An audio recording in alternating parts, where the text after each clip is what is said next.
আমি দেখেছি বিল বাদলগুলো নিয়ে কি দুর্নীতি হয়। আমি এটাও দেখেছি একটা পিআইসির বাদ নিয়ে কি ধরনের ছোট মনের পরিচয় দেওয়া হয়।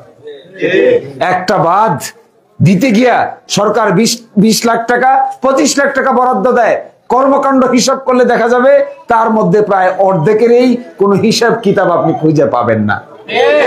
কোথায় গেল? সরকার তো বরাদ্দ দিয়েছে, গেল কোথায়? মাঝখানে চেয়ার টেবিল খেয়ে, চেয়ারেরও নাকি মুখ আছে, টেবিলেরও পেট আছে, জগের ভিতরে ঢুকে যায়, মগের ভিতরে ঢুকে যায়, গ্লাসের ভিতরে টাকা ঢুকে যায়। আমি আপনাদেরকে একটা কথা বলে যাচ্ছি, যদি আমাদেরকে কোনোদিন আপনাদের সমর্থনে এই দায়িত্ব পালন করতে হয়, আমি এটাকে দায়িত্ব মনে করি, এটাকে আমি চেয়ার মনে করি না, এটাকে আমি এনজয় করার জায়গা মনে করি না। আমি মনে করি এটা একটা বোঝার জায়গা। বোঝা এটা কাদের উপরে? আপনাদের সমর্থনে যদি আমাদের কাঁধের উপরে এই বোঝা চালাইতে হয়, এরকম সিস্টেম আমি গড়ে দিব যে সিস্টেমের কারণে কোনো ব্যক্তির পক্ষেই সরকারি টাকা মেরে খাওয়া সম্ভব হবে না।